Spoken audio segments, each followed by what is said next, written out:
Careless Clown Boy. Yes. Come on, baby! Oh, what a big man you are! The poop fairy. No. Yeah.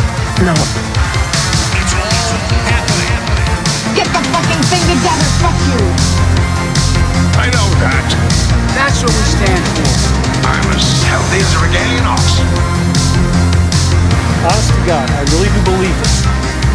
Live from Command Center Alpha 1, it's the Our Big Dumb Mouth podcast. Now, here's your hosts, Midnight Mike, Juicy Joe, a.k.a. Flavortown, and Correction. I must get rid of these parasites that have infested our solar system. Hey everyone, welcome back to another fun-filled podcast adventure. Yes! My name's Midnight Mike. Cretch is over there paying really low amounts for his utility bills. And Joe is juicing his brains out right now. True story. He was juicing before the show. He continues to juices. He juices. I'm a juicer. I know. From way back. You started juicing on the show in probably 2015. And here we are 7 years later, and you continue to juice. You love the juice. And what kind of juice you got? What's your go-to juicer? Well, I have the Harmon. I haven't got that thing out in a while, but the Ninja is what I've been... Ninja. The Ninja. So I got a Ninja upstairs. I use it for crushing my coffee beans, pulverizing the coffee beans. You got to punish those things. Yeah, you certainly do.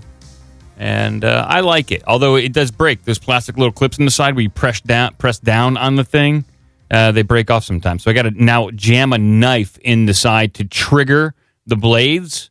Jesus, these are all very violent words. Yeah. I'm using knives. I'm jabbing, blades, all that triggering. Kind of stuff. Jesus Christ. Oh, here we are on a Saturday, starting off the show. Hoping it would be more relaxing. Yeah. Hey, Mike, I just got word from our good friend Boo Berry. You get to go smack the No Agenda stream again. Smack the No Agenda stream? Why?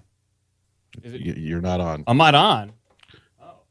Let me see. What's going on over there? Let me see what's going on. Huh. Sounds like some video now. Keep talking. Just people talking about stuff over there, and it's not us. It's happening. Wow, really?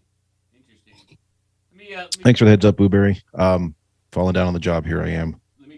So while Joe describes his impressive juicing regimen and the multitude of juicers he's used over the years, he has muted himself and wandered off camera to continue his juicing, whereas most of us tend to prep that stuff before the show, not during the show. All right, I think I fixed the stream over there.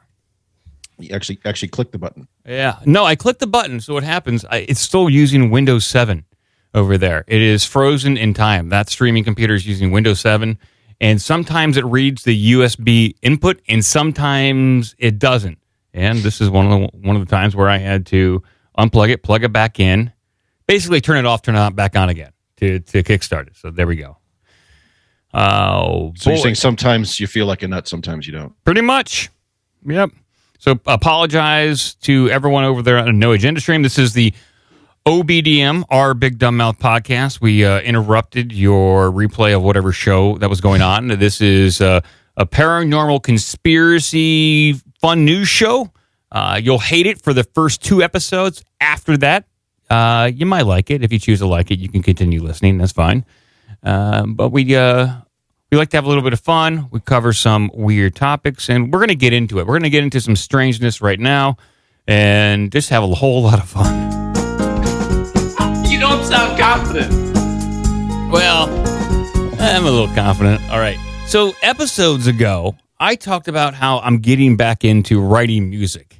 And I broke out the guitar. I broke out the bass. I started recording music, and I wanted to start writing what I called MicroSongs.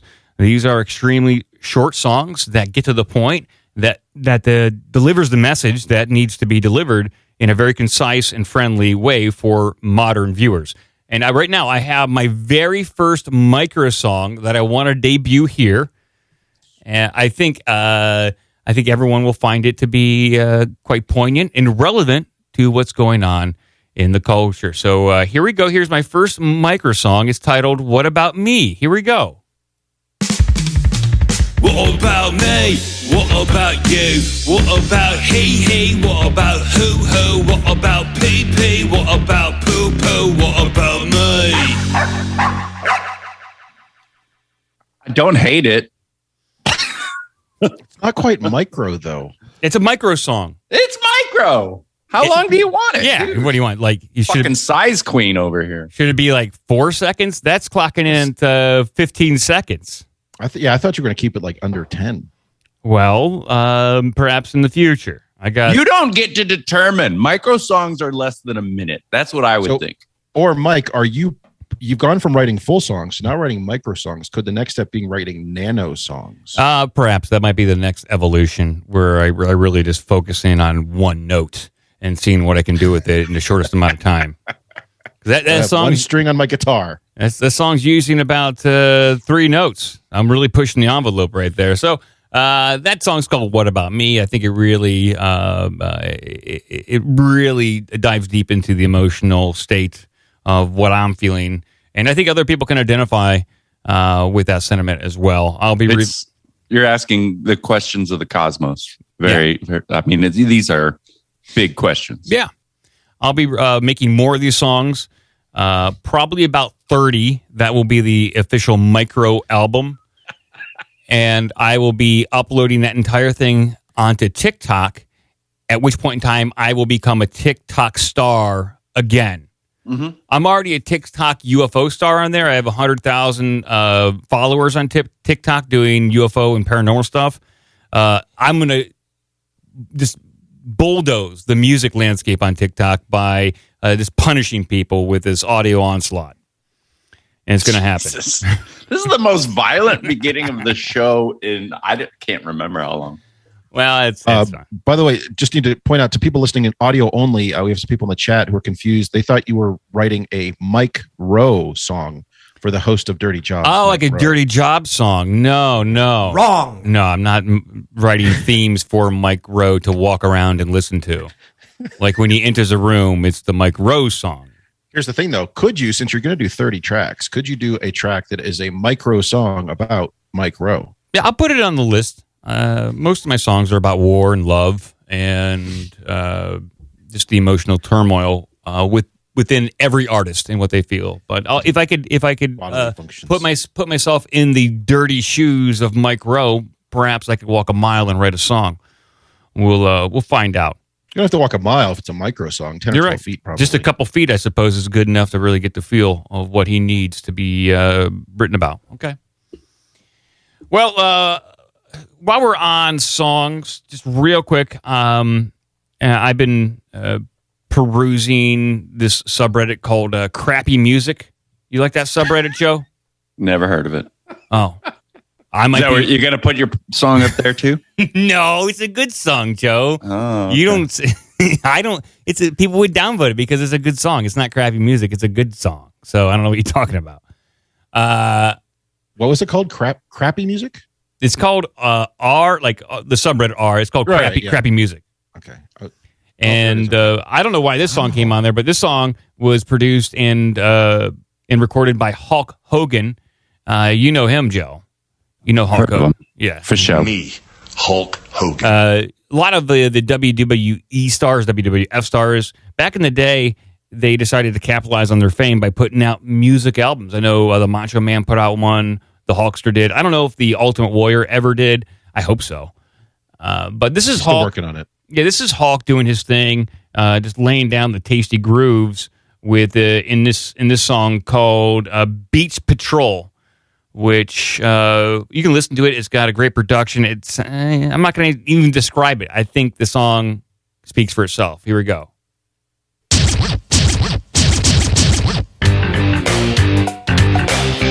Good Lord.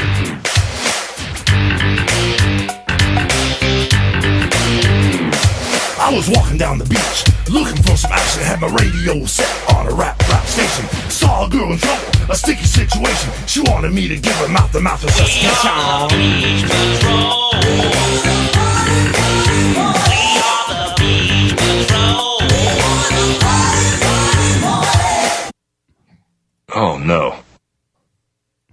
So there's, I've been listening to that song all morning just to kind of get myself in the headspace of doing this podcast right now.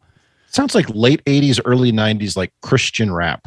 It sounds, if you ever played that NES game, River City Ransom, it sounds like that. Like the background music sounds like an NES game. And I like it in that aspect, but when you're trying to do like rapping or singing over top of it, unless you do it in a more ironic way or really push the envelope, you're not using it to its fullest ability. But I think it might work for Hulk Hogan. Yeah. Hulk Hogan. So like that. There's a lot of other people have been sending me this song, which is all the rage on crappy music right now. And I'll play this at the end of the podcast. This song is called "Good Biscuit," I believe. The goodness of the biscuit. Taste the honey sauce. Taste the goodness of the biscuit with the honey sauce. That's a good song. No. Why are you doing this to anybody? I'm just presenting people the information and content that I peruse on a daily basis, and apparently I peruse crappy content quite often. Easy, yeah. Herman from Holland is requesting the Hulk Hogan Beach Patrol at his funeral. I should have made that my wedding song. I should have walked down the aisle to Hulk Hogan Beach Patrol. My wife would have walked away from the altar. Certain point, she would not have made it all the way down the aisle. That would have been a stop and a turn. Yes. Yeah. Well, hey, Joe, why am I presenting? Look, this world is crazy right now. We're on the brink of war. Shit is going crazy 24/7. The news cycle is insane. Most people are just getting one side of the story. So I'm trying to present the other side of the crazy side, which is crappy music and ridiculous nonsense up front, just to kind of lighten the load before we dive into anything else that we might have in this podcast. So I'm just trying to preempt any kind of malarkey that we might be getting into. So Yeah, I mean, I've been avoiding the news. Like when I erupt in nuclear flames, I'll know what's going on. But the people who are cheering this on and worshiping all the bullshit, like, fuck you. You are my enemies and you're stupid. They're so stupid. Yeah. We're all getting killed here. Yeah, it's pretty darn close. Well, I'm going to transition into my my list that I have, and we'll talk about this list because this list might become very handy to you in the coming days.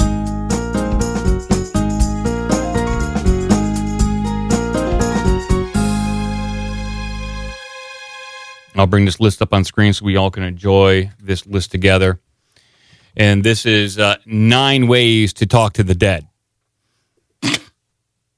So, if we all die, if you happen to know somebody that dies in a Russian nuclear explosion, have no fear.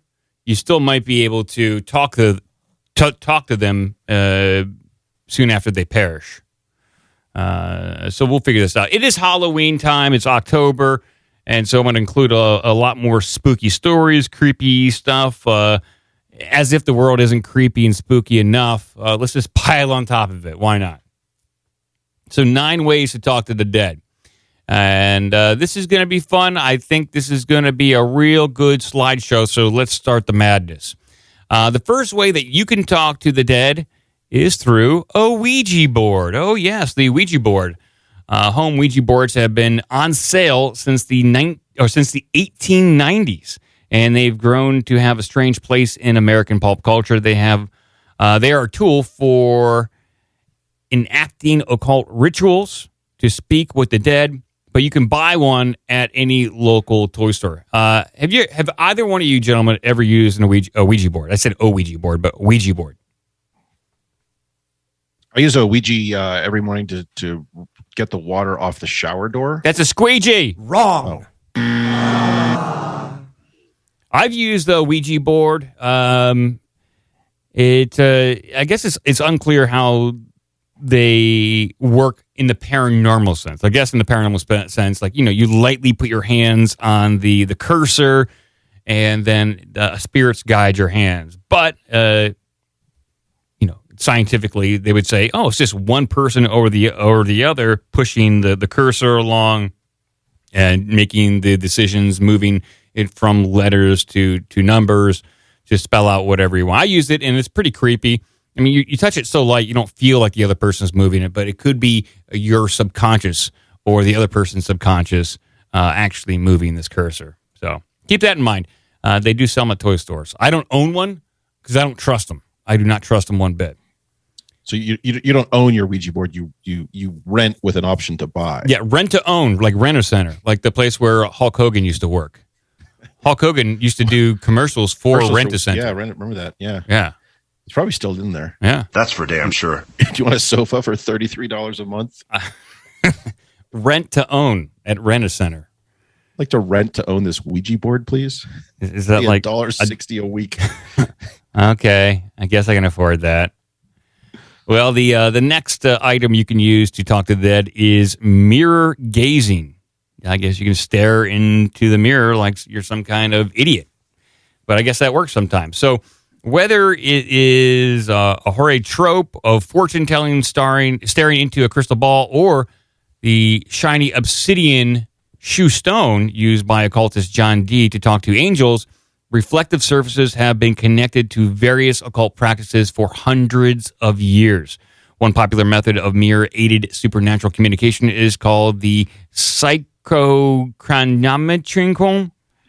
Thrombocytopedia?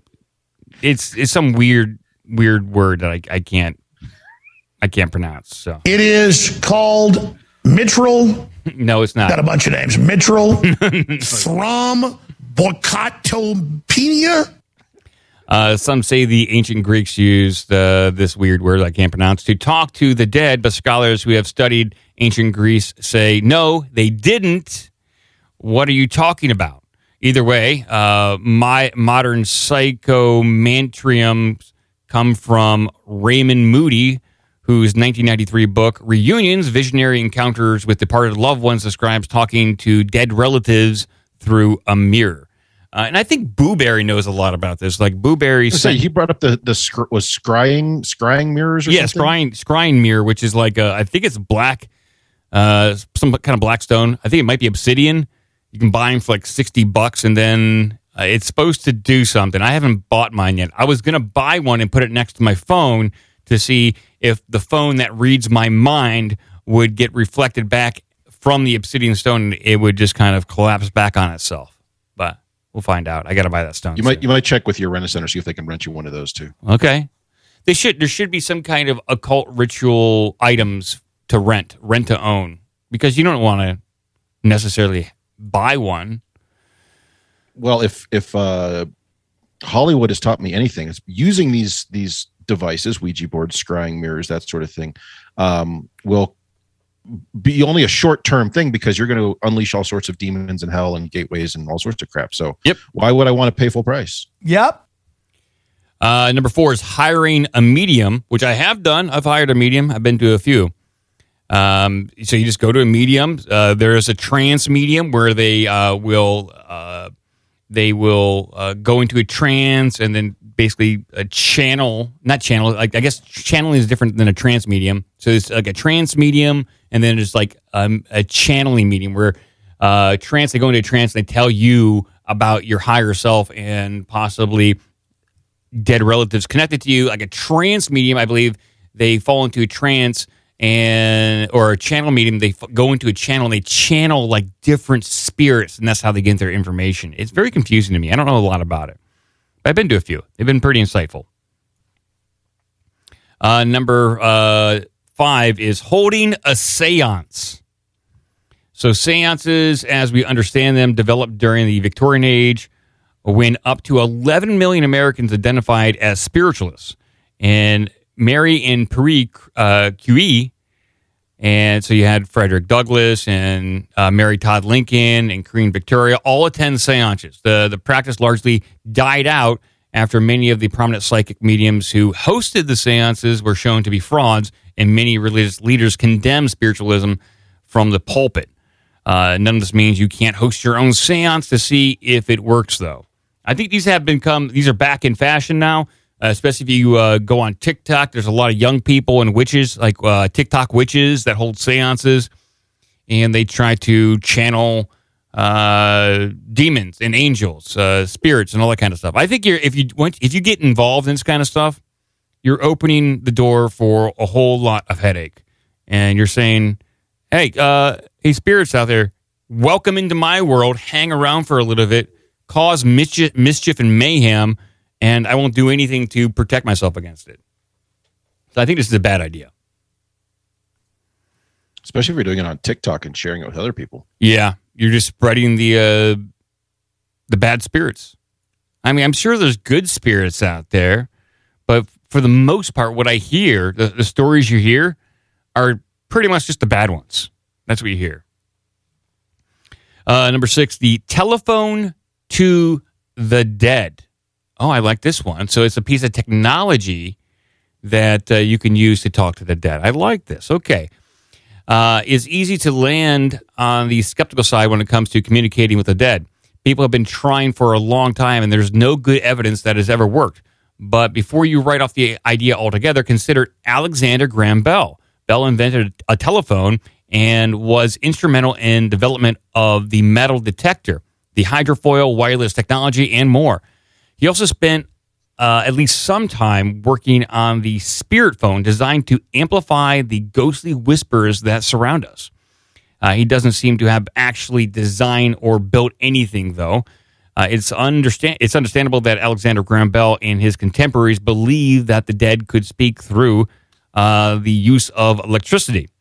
At the time, the force was new, barely understood, and clearly powerful enough to transform all of human society. So why couldn't it also allow us to pierce the veil between the living and the dead? Just don't call this number anymore. I do want to point out there's a specious statement in there. Electricity is not new. The harnessing of electricity for powered devices would be newer. It was several hundred years old at that time. But yeah. Alexander Graham Bell did not invent electricity. Yes, he did. He invented lightning and thunder.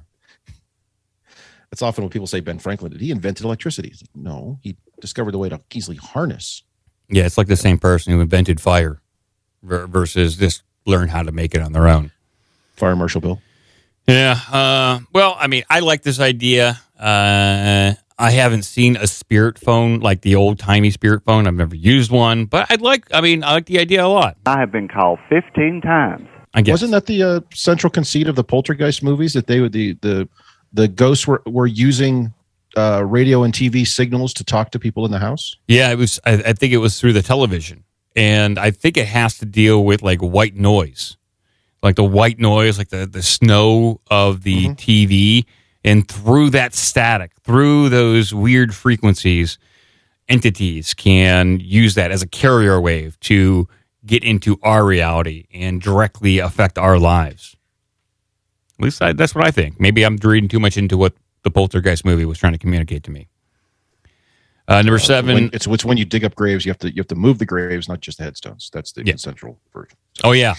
And try not to disturb Native American burial grounds. They don't like it. They get pretty angry, and they'll really mess up your life. They'll prank call you.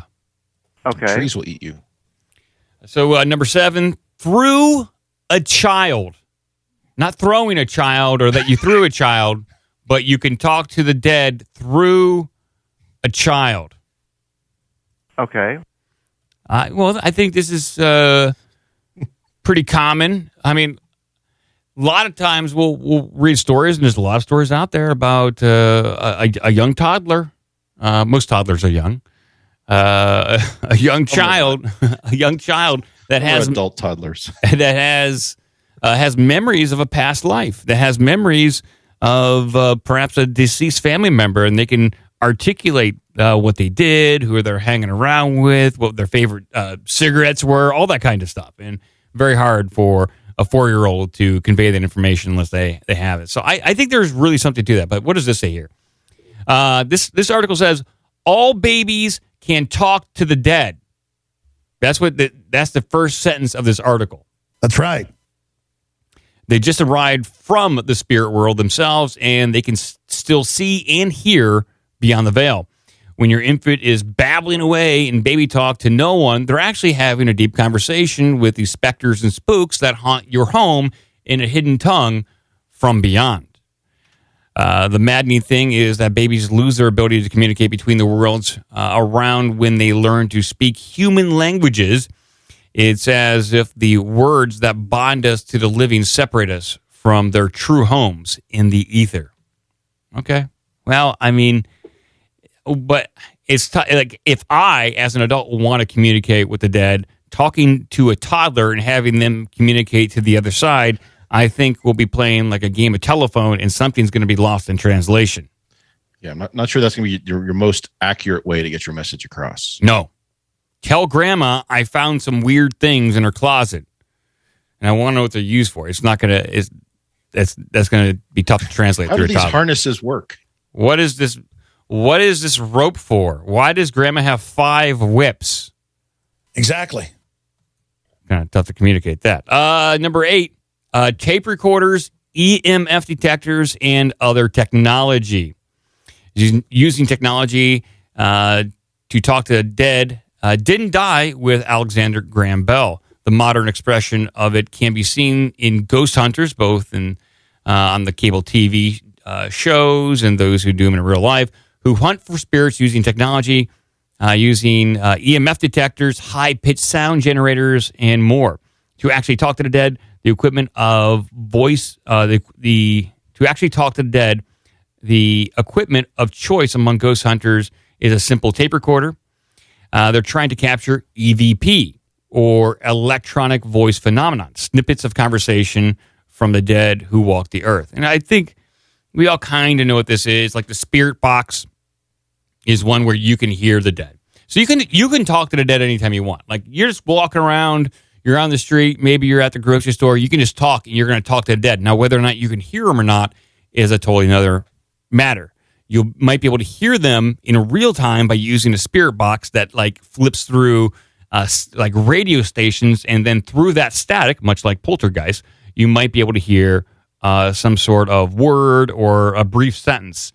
I believe they used that kind of scenario in the Meadow Project when that was like the Skinwalker Ranch of the South. So they employed some ghost hunting techniques to communicate with weird non-earthly entities down there at the Meadow Ranch or the Meadow Project. And this is also employed pretty much in every ghost hunting TV show. And then conversely, if you want to listen, not in real time, but at a much later date, just walk around with a tape recorder. I think it has to be tape. I think some like MP3s might cut out too much low or high frequency, and you might have something that it's not like a full wave file, so you're not getting the full spectrum of sound. So I think you want to have a tape recorder, analog, or full wave file to record. And you can listen back and maybe hear some voices from beyond the grave. I've tried this. I didn't get any results. No results. Were you using an actual tape recorder, or were you using? I was using an MP3 recorder. Yeah, see, you just said it's not going to work. Well, I was recording. So it's my Tascam. It's like an MP3 wave recorder. So I was recording in wave. And my thought is like the MP3 recorder compresses too much, and you're not getting the full spectrum of sound. So I think you got to use wave, but I could be wrong there. I thought the concept was that if you're doing, especially with tape, where you're recording a magnetic tape, that would be what's picking up things that the human brain can't normally pick up or understand, hear and comprehend. So the tape picks that up. So okay, I get that. So it's not like an audible sound, it is directly influencing the magnetic structure of the tape itself. That would make more sense. Maybe that's why my MP3 wave recorder didn't work. So I don't know. And then the last one here is near-death experiences. So many people who have clinically died and have been revived report seeing or talking to deceased relatives while teetering between life and death. They often say their loved ones greet them as they float toward the light in order to reassure them that death is actually awesome. It's all happening. Okay. I mean, If it's don't believe that relative. Yeah, I don't know. It sounds like a trap or a trick. Near-death experiences are dangerous, though, as most all of them turn into death experiences very quickly. Plus, the vast majority of people who are revived after clinically dying don't report a tunnel with a light at the end of it, or meeting Jesus, or even an eternal lake of fire. They mostly say they experience nothing, as if their consciousness just ended. And I think that's the most terrifying scenario, is the nothingness of it all. So I don't want to experience that. Maybe the people who experienced nothingness truly didn't die. They were just knocked unconscious. Their spirit wasn't knocked out of their body yet. But I like these. We've on the Union of the Unwanted, we had a whole near-death experience show, and they had some pretty incredible stories about what they experienced on the other side. One guy that was on there, he was a rock climber, and he was climbing. It was during the winter time for whatever reason. God only knows why you'd want to go rock climbing during the winter, but he did, and he got to a certain point. I believe he fell. He was badly injured. He felt himself leaving his body, but before freezing to death, he felt like his body go warm. He left. He went to the other side, or the holding point. So he felt himself float away. So he's in between the earthly reality that we experience here and the death, the total death reality. And he was told, look, you can come back. And you can come back as any one of these life choices. He was presented with 8 different choices. So he could come back as an artist. You could come back as a lawyer. So some life paths that you would have chosen early on in life, he could have chose that. Almost like we live in a multiple dimension reality, and he would just slide back into that chosen reality where he decided to become a lawyer as opposed to a crappy rock climber. Maybe he's a really good rock climber. Well, if he was really good, he wouldn't have fallen off that mountain, right? Only takes one, though, right? Yeah. Just takes one mistake. He probably didn't pack enough sandwiches for that. I was going to say making sandwiches and had to reach for one, and he fell. He's probably carrying too many sandwiches. There's just far too many sandwiches to carry for rock climbing. And that happens. Sometimes one of your friends decides to go rock climbing with you, and you're like, whoa, that's just too many sandwiches. I can't carry that many. But it happens. It'll weigh you down. That's a deep Seinfeld reference right there. All right. Well, there is. What's the guy's name in that episode? Tony? Yeah, Tony, but it was Dan. Dan Cortez. Dan Cortez, yeah. What happened to Dan Cortez? Dan Cortez was on MTV Sports for a time period where MTV was really changing their format. They were, I think it was right around when The Real World was really blowing up. MTV had a lot of attention on itself, so they started doing all these different kind of popular culture and shows. So sports, The Real World, and then a lot of reality TV. And Dan Cortez is one of those people. And then he showed up on Seinfeld. I mean, he told George Costanza to step off, if you can believe that. But he did say that, dude. He did say that. All right, we'll move on. Let's see what else everyone else has, and we'll see if we can get this done.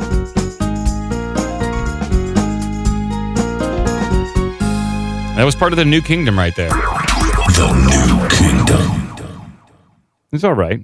We took a few steps closer to the New Kingdom, but I don't know. Maybe it took us back a ways. All right. Joe or Cretchen, either one of you two gentlemen can take the helm, take the lead, and let me know what you want to talk about. So I said on the last show, I'll forfeit my segment to Cretchen because I think you and I dominated the show just because of current events. And obviously we may die during the show. Yes. We'll see. Nuclear annihilation is on the horizon. It's possible. So, I mean, I just hope I get to grab lunch before that happens. But I will say that I think you put the dumb in the new kingdom. Oh, thank you. Yeah. I appreciate that. Yeah. I mean, you spent the whole first half hour torturing our listeners. So, yeah. I did do that with some incredible songs and then dazzling their mind with ways they can communicate with the dead, which, I mean, I think is valid. I think I prefaced that list that it could be useful in the coming days. I think Pew Research should look at that list, validate which ones actually work, and we should start surveys of the dead. Mm-hmm. So, like, well, a lot of them already vote, so might as well. Yeah. Well, we know how they're voting, but like, is it better to die in a fire or like drown? That is, What's your favorite way to die? I don't know. I've never died before. I don't know. I don't know what would be the most preferable. I would have to drowning. Like seems like it's torturous, but then it seems like being like set ablaze is no picnic either. I heard drowning is like a big wet hug. A big wet hug? I think. The hell does that mean? I don't know. They both seem very bad. A crash seems like it could be agonizing if you just kind of like bleed out over time. Like it almost seems like the bullet to the head is the quickest. And actually, but even then, it's I think the anticipatory nature of those things are what's bad. Like you don't want to die terrifying. Like I think dying in your sleep is probably the most preferable. Mm-hmm. Oh, like my grandfather died, not like all the passengers in the plane he was flying. We're being murdered. He's snoring over the intercom. Speaker. He's making all the strange noises over Those the are noises we heard on the last story. The plane augured it's in. an odd snore. Yeah, I mean, at least, okay, in a plane crash, at least you're dying next to a terrified person. You can look over and just like, okay, that guy's wet in his pants. I'm not doing that. I'm facing this like a man. You know, I'm looking at death. I'm staring at death in the face, and I'm a man. And I'm a man. I'm not pissing myself. Unless your plane crash gets hijacked by those guys from Millennium and they move you to the future and replace you with dummies. Yeah, that'd be the best scenario. I mean, if you're going to be in a plane crash, you're like, oh, I hope aliens from the future come and abduct me and take me to the year 3000 where I can just bang all day long to repopulate the Earth. Forced to repopulate the planet over and over and over. They teleported me to the future and they tell me I got to pump and bang to save the human race. Here in the future, we don't have pants because you're not going to need them. Okay, I'll do Where it. we're going, we don't need pants. Let's do it. Yeah, I mean, I don't have much to say, but I do think like if we really can talk to the dead, it opens up a whole new world of possibilities. We should interview them, find out what's up. We can. Sorry? We can. I have the Library of Souls over here, and we've talked to the dead before. Like in the future, like they speculate. Futurists speculate. Like in the year 2070, you can go to the Library of Souls and talk to any dead person you want because AI will be so good at that point in time that they'll be able to mimic people's words and kind of give you a rough estimation of their personality. And I recreated that here because I got a beta access to that. So I only have access to two people. That's John McCain and Michael Douglas. Not Michael Douglas, Kirk Douglas. Kirk Douglas. Yeah. With elephants. I mean, he just talked about elephants the entire time. So we can't. There was that story this week. I didn't pull it, but the one of Bruce Willis's sold his soul for money. So doesn't he have like some kind of debilitating he has thing? A degenerating disease. So clearly he's doing that so he can just continue in Hollywood, right? Well, bank money for his no, family. It's money. It's money for so famously in the economic downturn, not quite a recession. What about 10 years ago? A huge number of people in Hollywood had invested in lots of real estate, and they lost their asses. Which is why you see people like Bruce Willis and John Travolta and even Robert De Niro like cranking out these like crummy movies because they get paid pretty well for a couple of days' work, and they need the money. Yeah. So we know what that's like. I need money. So I'll take my segment. All I'll do is recommend again The Midnight Library as a book. I don't know how many people took that up, but then there's also White Lotus on HBO. I found it to be. I don't watch a lot of stuff, and this was one of the first shows I've binge watched in years. Really solid show about a hotel, like on some small Hawaiian island, and it's just. I mean, it's a lot of fun. It's like a really dark comedy.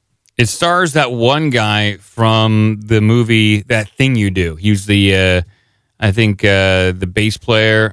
Maybe not the bass player. One of the guitarists from the Shrimp Shack Shooters. Captain Geach and the Shrimp Shack Shooters? Yeah. So I don't know his name, but he plays like, he's never been a main character. So, but he's got like blonde hair. He kind of talks like, "Hey, how's it going?"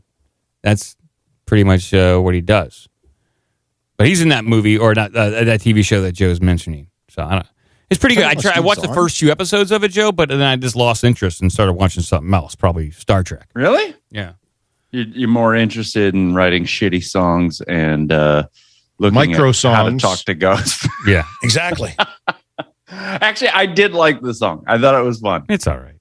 No. I thought it was opinion. good. I'm just giving you a hard time. You should also do one about how to talk to ghosts. I should. Yeah, do that. Okay. Yeah. Well, then, By the Craig, end of this episode, we'll give you 28 more ideas. So your 30 tracks will be done. I love it. Content.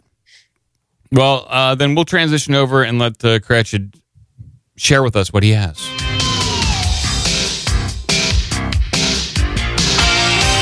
Kill me, I'm here. Kill me.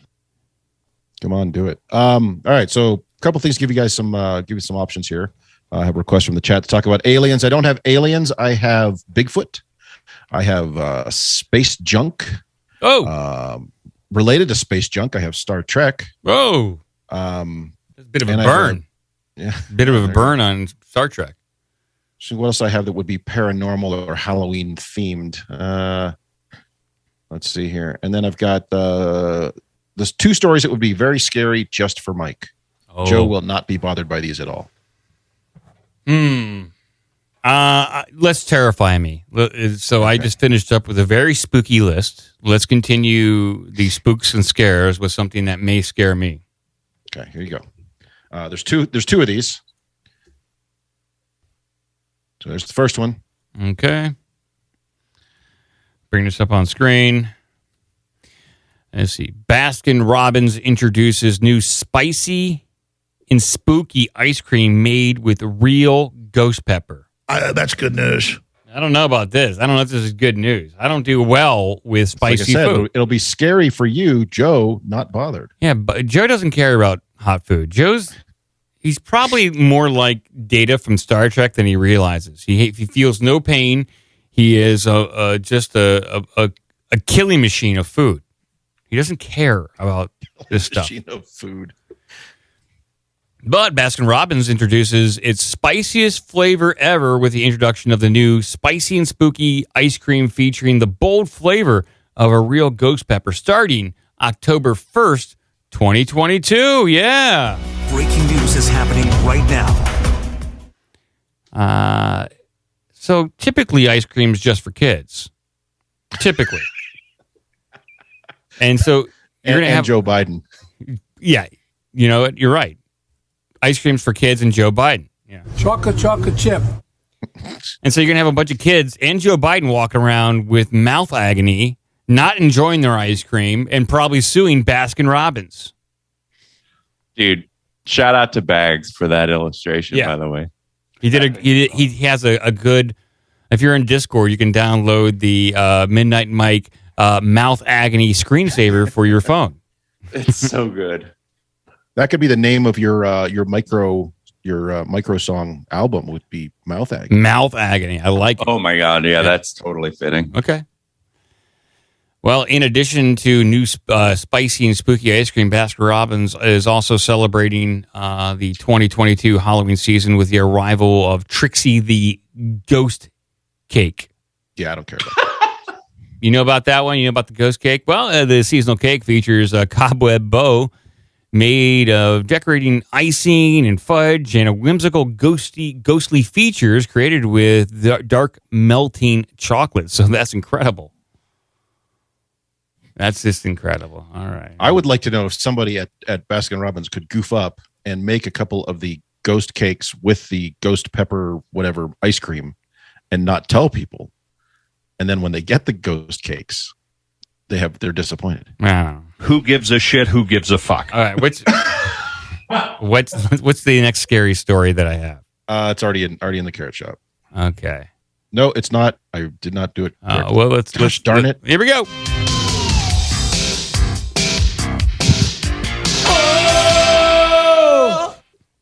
It's the same thing. You'll start to sense the theme here. And then we'll Okay. move on to other stuff. All right. Burger King is launching new Ghost Pepper Whopper nationwide October 13th, 2022. Oh, really? They don't got anything hotter than the Ghost Pepper? What's that pepper they used in the one chip challenge? What are they using that one? Pepper.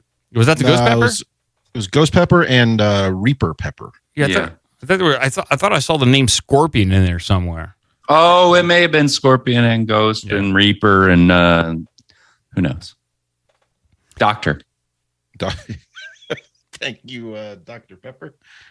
Looks like ChewBoom, this website, chewboom.com, has learned that Burger King will launch a new Ghost Pepper Whopper in time for the 2022 Halloween season. Why is a Ghost Pepper, other than a name, associated with Halloween whatsoever? Yeah, I don't know. It's a strange association to say all of a sudden that, well, it's got ghost in the name. So therefore, and you're going to blow fire out your ass. So clearly that's Halloween. Yeah. I don't know. We're being corrected. Carolina Reaper. The Carolina Reaper. Yeah, I swear I saw the name Scorpion. Maybe that was my nickname in high school, so maybe I'm just like misremembering.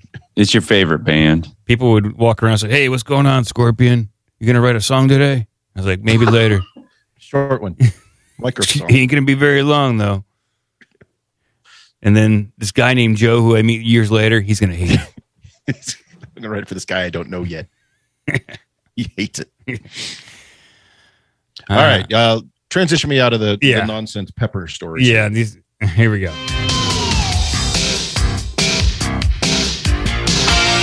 Now you pissed me off. All right. So for whatever reason, everybody, I think this is going to be a trend. You're going to start seeing more and more random ass fast food people just putting hot pepper and stuff. It's a trend. So just to capitalize off of Halloween. People love ghosts. They love specters. They love spooks. They love all that stuff. So dropped a story in the Carrot Shop, a little more Halloween themed, and we did get a request from the chat for some Bigfoot news. So here's some Bigfoot All news. right. We love Bigfoot news. We love the paranormal. I'm sure we'll go a little deeper on Wednesday. We're keeping things light, fresh, and fun today. Do you think we could talk to Bigfoot ghosts? Do Bigfoots die? That's a good question, Joe.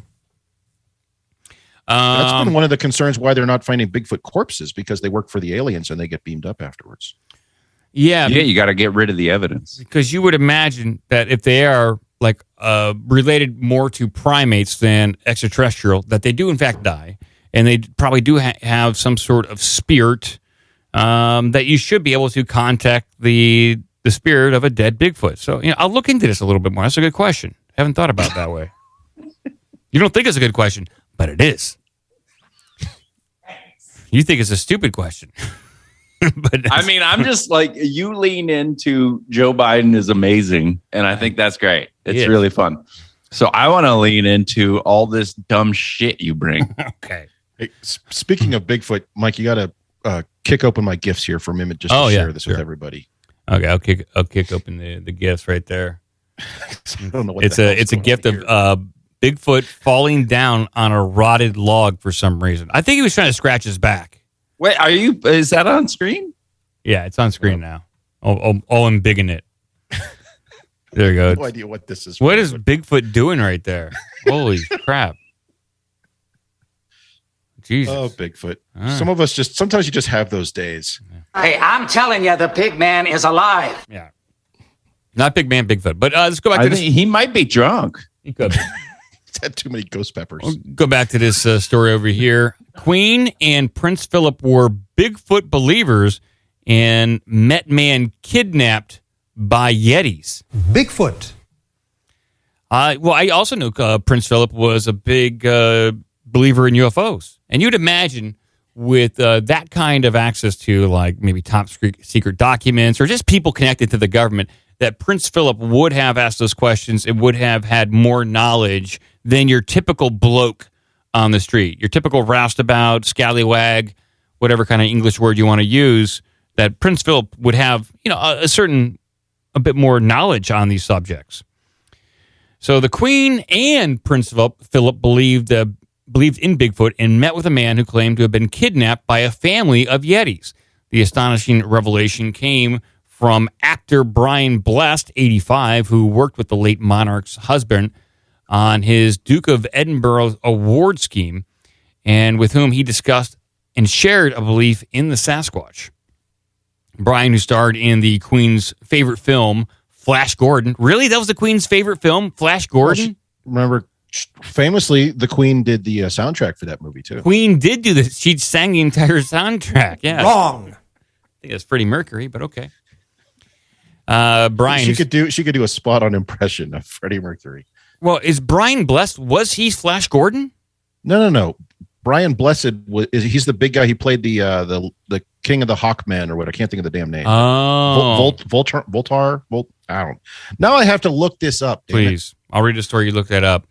Brian, who starred in the Queen's favorite movie, Flash Gordon, said the late royal couple met trapper Albert Ostman on a trip to Vancouver, Canada. He told them he was captured by a family of mythical ape men on a fishing trip to Venezuela. The boomed voice Brit said the Queen, who died 3 weeks ago at age 96, had wanted to meet Albert and believed his account implicitly. Brian, whose famous movie line, "Gordon lives," turned into a global superstar, said the Queen and Prince Philip spent an afternoon with Albert, and he told this story. It's the most brilliant account of Sasquatch I've ever heard. Just outside of Venezuela, he wanted to go on a holiday and go fishing. He was an experienced traveler and explorer, and in his tent, he had a rifle. He wasn't looking for any Bigfoots. He was fishing. He describes being kidnapped. He describes 4 of them being taken away. It's so real. Scientists examined him. They couldn't find anything wrong with him. He didn't like to repeat this story, but he told the Queen the whole story, and she believed him implicitly. Brian said the Duke, who died at age 99, shared his belief that Yetis live all over the world.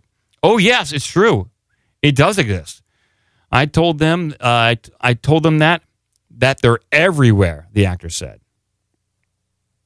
Okay, so goes on to say, just real quick here, the actor who performs the parts of the Masters of Ceremonies and the Caveman on upcoming album Tubular Bells, the 50th anniversary celebration, said he saw 9 Yetis on the expedition in Mongolia. There are all these creatures alive on Earth. Yeti, Sasquatch, Bigfoot. In Mongolia, they walked thousands of miles. They were seen migrating, hairy men. I climbed several mountains. I climbed several mountains, and they were there. 7, 8, 9, all covered in fur. I saw them at a distance. So there you go. The Queen was a believer. Prince Philip, and there's a lot more people out there that believe this stuff. Bigfoot. I believe this stuff. Well, disappointing though is that with the amount of resources they had, why didn't they fund some major expeditions and stuff? That's what I'm saying, Cretched, is if you're that big of a believer, you have hundreds of millions of dollars. You basically could command Prince Andrew to stop molesting kids and go look for Bigfoot for a weekend. Yeah. Hey, when you're done with those kids, good Lord, go do Prince something with your life, Voltan Andrew. was the, Jesus Christ! Change the world's perception around you. Stop fondling women and go find a mythical creature. I think people will maybe change your opinion slightly about your past. Maybe. But I like this story a lot. But they were lazy with their money. Well, they had to fund other stuff like castles and butlers whatever. and royal toothbrushes. As the story read previously, a butler just for the royal toothbrush. Yeah, his sole responsibility is to carry the royal toothbrush. And then he walks up to King Charles, and King Charles just moves his head back and forth to brush his teeth. A bunch of malarkey. Why doesn't he have another butler to move his head for him? Oh, he should. Yeah, you're right. He probably. Why is he moving his head like a poor common man? I'm not going to move my head to brush my teeth. What am I, a Clinton? I'm a royal. Like you should do it before I wake up. You should have one person hold my lips open, another person just moves the brush. Yeah, why get out of bed at that point? Why don't just move the royal bed around so you can just roll around in his royal filth all day? The whole bed? Yeah. He shows up to ceremonies in bed. Why not? Change it up a little bit. You're king, might as well, right? Yeah. It's not like people's opinion are going to get lower of you. Exactly. He looks awful. He smells, by all accounts. He smells, probably. Probably. I don't know. I mean, you'd have to. You got another story over there? I got all sorts of stories here. But you got to transition me out of this story. You got it.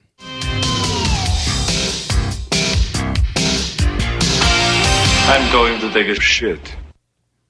All right. Do you want to talk some Star Trek stuff, or you want to talk about some violence at our favorite restaurant for violence? I think we got to talk about a little violence. I think we had a light story with the Bigfoot stuff. Then I think we go deeper and harder with right. The violence.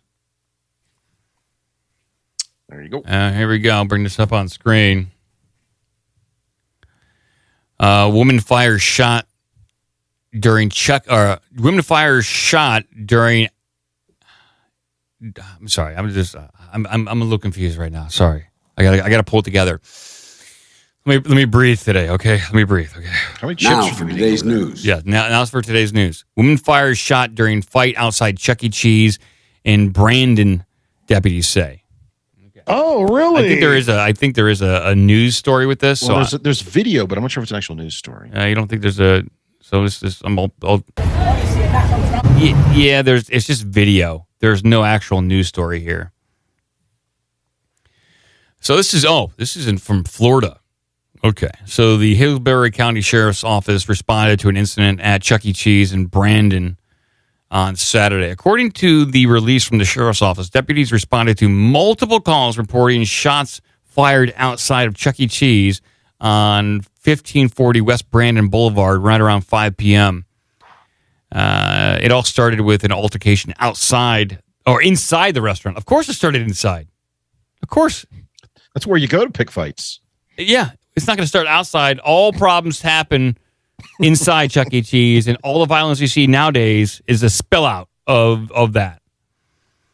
A private security guard was trying to get the crowd to take the fight outside when a woman pulled a gun inside the vestibule of Chuck E. Cheese. The police department said that the guard tried to get the gun away from her, but she dropped it outside the building. And that's like out of bounds. You can't go out, like for the security guard, once it goes out of bounds, you can't do anything. You can't go out there to retrieve the gun. He ran back inside and just stood there behind the glass. Yeah. It's off limits for me out there. I can't go get the gun. I can't go out there. You want to fight, but you got to come back in the Chuck E. Cheese. He views that as lava, and he can't touch it, else he'll get burned. The parking lot is lava. The sheriff's office said another woman picked up the gun and fired at least one shot into the air. Just a warning shot, just to let them know you mean business. Supposed to fire 2 blasts. I've been reliably informed. Yeah, typically you're supposed to do that just to let people know that you mean business. Fired 2 blasts outside the house. Or outside Chuck E. Cheese. Yeah. I'm coming in. I don't want any trouble. So you're saying fire before you enter, so they know you mean business. As like you're announcing you're arriving. I'm here. I'm here. Get the place ready for me.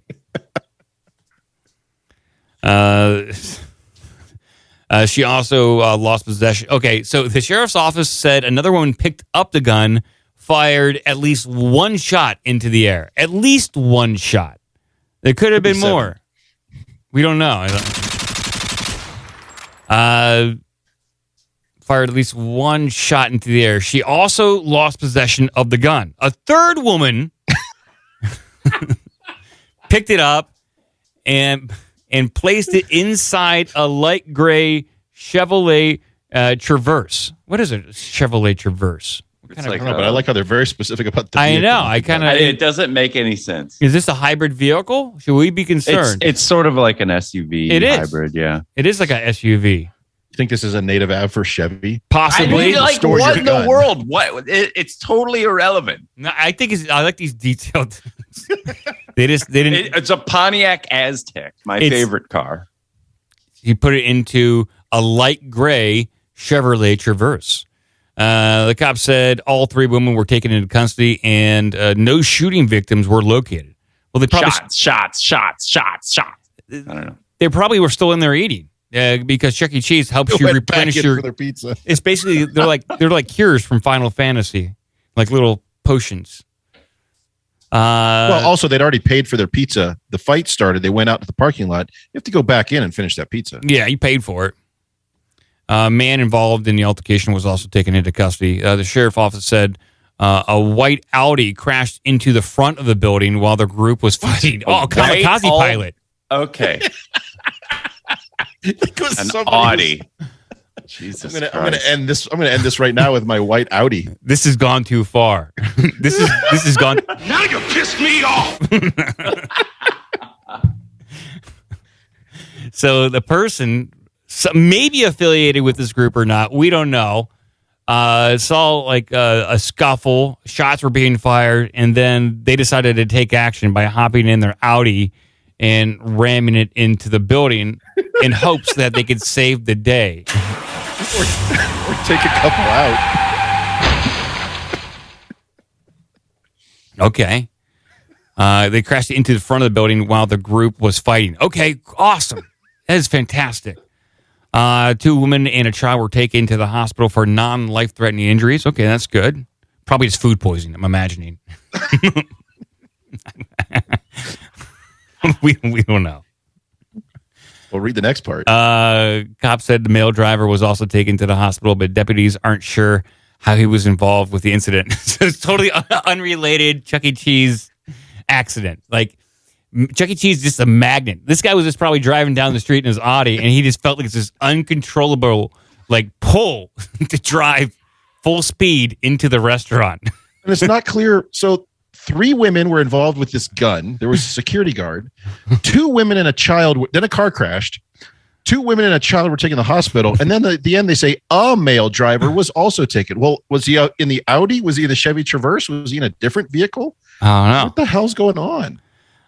Quote, I'm grateful that nobody was seriously injured as a result of this incident, said the sheriff. Thanks to the swift and considerable response from our deputies. Well, yeah, they're probably just hanging out in the parking lot. They know shit's going to go down 24/7. Just have a car stationed there. They can fill their quotas like in one weekend right there. We have been able to quickly track down those responsible and take them into custody while the investigation continues into... Take them into Kentucky. Were you going to say take them into Kentucky? Did I? Yeah. Take them into Kentucky. Take them into custody while the investigation continues into what led to today's events. Yeah, I'd like to know the buildup. I would really like to know at least the video. The video is just aftermath. No. I'm saying Chuck E. Cheese has video of this. You know they do. No, they probably do. Yeah. I would get a job at Chuck E. Cheese just to leak video. You gotta at that point, you gotta get hazard pay. Like this is some crazy stuff. The best part is look at the last paragraph and the statement from the company, but look at the phrase right before it and who the quote is from. Chuck E. Cheese provided the following statement to News Channel 8. We are aware of the incident that occurred on Saturday, September 24th. Wow, this is maybe what all the predictions were about. It was about the guy in Poland was talking about this. This is it. This is the big event. We are aware of the incident that occurred on Saturday, September 24th at our Brandon, Florida location where a vehicle crashed into the storefront. We want to assure our guests that we take great measures to protect the experience children and families have at our venues. Oh, yeah? Do you put those big barriers up like in front of federal buildings so people can't crash into your doors? Yeah, those bollards up in front of the buildings. The safety of our guests and employees is our number one priority. Not bullshit quality or anything. I mean, it's probably number 7. It's pretty far down the list. Unless you're giving bulletproof vests out and like Taekwondo lessons, you're not. It's not top on the list. The general people in bubble wrap as they come in. Wear this, ma'am. The general manager on site and our team members acted quickly to alert local authorities and secure medical attention for those involved. We are thankful that the dedicated service of our community law enforcement and the swift actions of our alert team members and security were there. We are cooperating with the police during this ongoing investigation and cannot offer additional details at this time. It'd be great if like Chuck E. Cheese clammed up and got lawyered up and then refused to cooperate. But look who that quote was from you just read. From Chuck E. Cheese himself. From Chuck E. Cheese himself, was quoted. Yeah. Chuck E. Cheese. It says this is from Chuck E. Cheese. He gave a statement. He finally speaks after years of silence. Yeah, where's the photo of him at the press conference standing behind the podium with all the microphones? Yeah. Something's going on there. Like I want to go there, but I'm actually scared to at this point. Like that Gumbo logo. Pie has a great idea that Chuck E. Cheese should acquire World Star. Oh Hip-hop. my God. They got a co-brand. Yeah, co-brand. Like when you go to a KFC / whatever the other one is, you know how you see like what is it, Taco Bell and where they co-locate in the same building? Yeah. I don't remember who does what So you could provide like a World Star upload location at every Chuck E. Cheese. Like so, I think so. They have like it's almost like when you could do those freeway and like weather things that you could like log on and watch traffic patterns. Like it's almost like UFC, but you don't know. It's like you just flip it on, and it's like, okay, is there going to be anything? It's like a new type of escape room. You go into Chuck E. Cheese and you don't know how you're going to get out. Comment in the chat says Chuck E. Cheese reuses their pizza and serves it to the next people that order if you don't eat it all. I wouldn't doubt it. My buddy Spanky used to work there, and he told me some stuff. You used to go down there. It's probably not the cleanliest of operations, I'm imagining, but they probably do have OSHA standards, and that's pretty nice. But I don't know. It's a dangerous place. Dangerous food. It's like the Wild West out there. I also want to point out that this Chuck E. Cheese in Brandon, Florida is just outside of Tampa, which is where the hurricane just rolled right through. So I hope this Chuck E. Cheese location is okay. Yeah, me too. We should check in. I have a feeling that below every Chuck E. Cheese is a deep underground military base that pumps up weird signals that drives people crazy, causing them to fight and do very crazy, disorderly things that they wouldn't otherwise do in normal society. But inside Chuck E. Cheese, it makes you crazy. You just start doing weird stuff. All bets are off. If there is a basement in Chuck E. Cheese, I think, and then also if there is a sequel to Fight Club, it should all happen down there. Well, Joe, we know every pizza parlor has a basement. That's true. No, that's a conspiracy theory, Mike. No! Also, I do want to point out that we have seen references that FEMA and Walmart were involved with creating internal camps and things in the United States. So are you suggesting that the military, specifically with their deep underground military bases, all the entrances are hidden under a Chuck E. Cheese somewhere in the country? I would say it's crazy enough to be true. Like there's got good cover. Yeah, because they get people coming and going all the time, all sorts of weird shit happening. Or like it's like in Ghostbusters, that guy built a building like with specific architecture to harness psychic energy. I think just by accident, the architects of Chuck E. Cheese have designed a building in a blueprint that naturally harnesses negative psychic energy that impacts people's moods, causing them to fight and go crazy.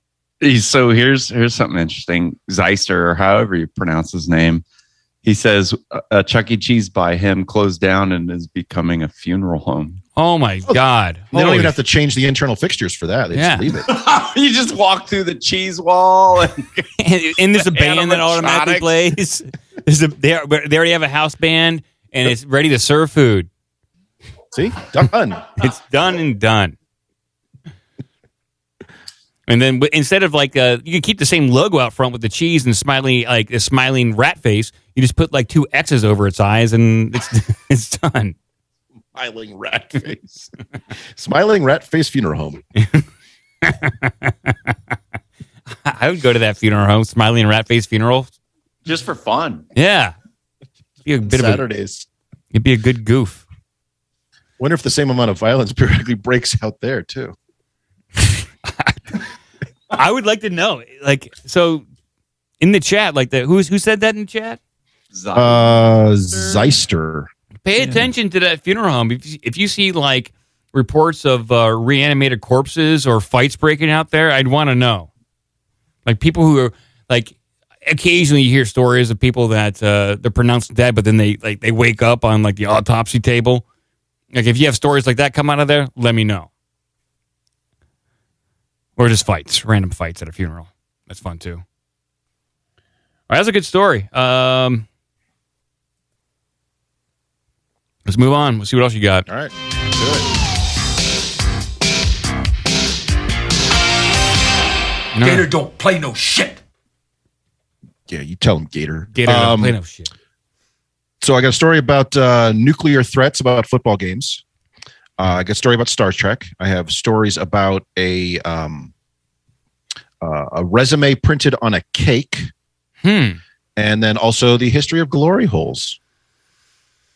I think for context, I think the history of glory holes, we got to go there because on the last show, I told Joe that a glory hole refers to like the furnace in a glass blowing studio. And I learned that from watching this show on Netflix called Blown Away. And I was like, okay. Called Glory Holes. Glory Hole Incorporated. Or whatever. Yeah, it's like a reality show who can suck the best at a glory hole. And the winner gets $5,000 in free condoms. It's a very controversial show on Netflix. Very popular. But yeah, I'd like to know about the history of the glory hole. I pasted the wrong thing in there. Sorry, that's not the right link. It's this link into the Carrot Shop. Okay, let's bring this up on screen. All right, who invented the glory hole? Glass blowers or gays? Wow, they just say that in Slate? Gays, not like LGBT or anything like that, or they're saying gays. I guess that's the proper term. Okay. I don't know. Slate would know, not me. Bring this up on screen. Jeez. About the people at Slate there, Mike. Well, I'm just saying that they seem to be clued in. They seem to be more culturally aware than I am. I don't know. We could ask Joe. Like, Joe, what's the proper term? For what? Like Slate, their headline here is, who invented the glory hole? Glassblowers or gays? Should you call people, like a group of people, gays? I don't give a shit. Okay. Call them whatever you want. All right. Do you think I care? I don't think that you care. I don't think that you care, but I think you might know. Like, I don't care about a lot of music, but I know about it, you know? I don't care about a lot of music. I don't know. I mean, look, they're changing. Everybody's changing the words all the time, and I just don't care. I don't want to keep up with it. I don't give a shit. Most of my friends are straight. I hate gay people. All right. You feel me? Those currently enthralled with Netflix hit competitive glass-blowing show Blown Away may be justifiably curious about the presence on the program of glory holes. For most of the culture, this term refers very specifically to a public quasi-anonymous sex act involving gay men, bathroom stalls, and a handily placed hole. For glassblowers, the glory hole is a high-powered furnace burning at over 1,000 degrees Fahrenheit, hardly suitable for sex acts of any kind. So why do they call it that? Which glory hole came first? Which group owns the term glory hole? What came first, the glory or the hole? Exactly. I would like to know. So, obviously, glassblowing, much like sex, is an age-old practice. The first use of glass has been tracked back to Egyptian techniques dating back as far as 1500 BC. The earliest evidence of blown glass dates back to the Ptolemaic period around 350 BC. I'm not seeing it, but it's probably Ptolemaic, referring to Ptolemy when he was king of Egypt. Okay. Sure. I can't pronounce, It is called... Ptolemy was one of Alexander the Great's generals. And then after Alexander founded Alexandria and Ptolemy stayed there, he founded the Library of Alexandria and then became king of Egypt. I'm just trying to get to this. So according to the Oxford English Dictionary, the first recorded use of glory hole in English comes in 1825 when it was described as a receptacle or a drawer room in which things are heaped together without any attempt at order or tidiness. 20 years later, it became a term made. 20 years later, the term made its slang debut, being used to describe a filthy, stifling cell or small room for degraded beings, such as prisoners. What? Oh. So it used to be just a drunk drawer where you throw things in there you really don't care about. Then it became in reference to like a cell where you throw people in there you don't care about. And then I guess it became like a bathroom door where you threw your dick in there where you don't care about, I guess. The first recorded use of glory hole in glass blowing appears in 1849 in a text called The Curiosities of Making Glass, or Curiosities of Glass Making. Okay, so maybe it did originate in glass blowing, at least in that popular term. So what? Well, it definitely seems like, regardless of the original, the first use of it, glass blowing definitely beat the bathroom stall use. So what about the gay meaning? So in 1707, more than 100 years before glory hole entered the lexicon of glass production, the sex act we now commonly associate with the glory hole made its first historically documented debut in England. Okay. Who was writing about this? Was this some kind of royal decree, some kind of royal punishment?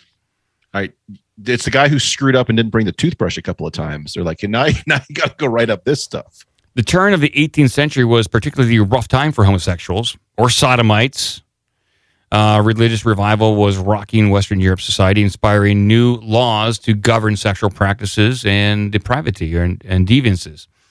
Incidentally, the increased scrutiny on homosexuality and non-normative behavior fostered a lively subculture. It was under this threat of prosecution that the term cursing or cruising was coined from the Dutch word cruisen, meant to describe, according to historian Tim Blanning, the activity of men meeting with other men anywhere from public toilets to the wooded areas near the Hague, and even to the very grounds of the building in which the Court of Holland held its sessions. So these guys were just getting it on wherever they could. Bathrooms, bushes, courts, it doesn't matter. Court. Yeah. I mean, I love that it's weird to have consensual sex with men, women, but like we don't know the client list for Ghislaine Maxwell. Exactly. Joe, there were no clients. She did it all apparently herself and trafficked people to nobody. It was so controversial to be gay, like to the, you think about, how Pride Month is even a month, is that, Stonewall and fighting against the cops just so that you could voluntarily have relationships with adults. Yeah. And, there's a whole child trafficking thing happening that we all know about, where they got that kid coming out of the whatever, the castle or wherever the queen was. What the fuck do you call it? Windsor Castle? What? Yeah. Oh, remember we played Palace, that video? The video of the guy coming out of the window. Oh, yeah. Buckingham Palace. Not a guy. It looked like it was a kid. Oh, okay. Small child. with one sock on, which is 8 how months gays- old. Yeah. Couldn't even walk. Just Remember. And then out the window. he fell like what, 10, 15, 20 feet, who knows? Yeah, but I mean, apparently it's fake, according to a lot of people. Herman from Holland, thank you for that video. I mean, honestly, like, you can't prove a negative or whatever, but like, what is your evidence it was fake? Like, I really want to know. So, but to your point, Joe, they have written so far about 15 or 25 paragraphs about the history of the term glory hole, and we can't get that much effort put into Ghislaine Maxwell's client list. No, I know. Like well, this- and then they also say that it's non-normative, which is like, isn't that supposed to be offensive? Like, it's not normal, Slate? Like, you're the ones who are supposed to, you are so far left that, like, we should all be gay. Yeah, and so this article winds up, ultimately, who owns the term? Sure, the glassblowers may have had the glory hole first, but today, a well-crafted vase is hardly the first thing that comes to mind in people's mind when you hear the phrase. And I agree. Glory hole is the term for gay men. They own it. Glassblowers can go pound sand or burn it, whatever you want to do with it. So now it raises the question, because we have that drop from David Politis. Which one is he talking about? Oh, I hit the glory hole right here. Maybe he's an amateur glassblower. That's his hobby. I think that David Politis was using that term as an expression of joy.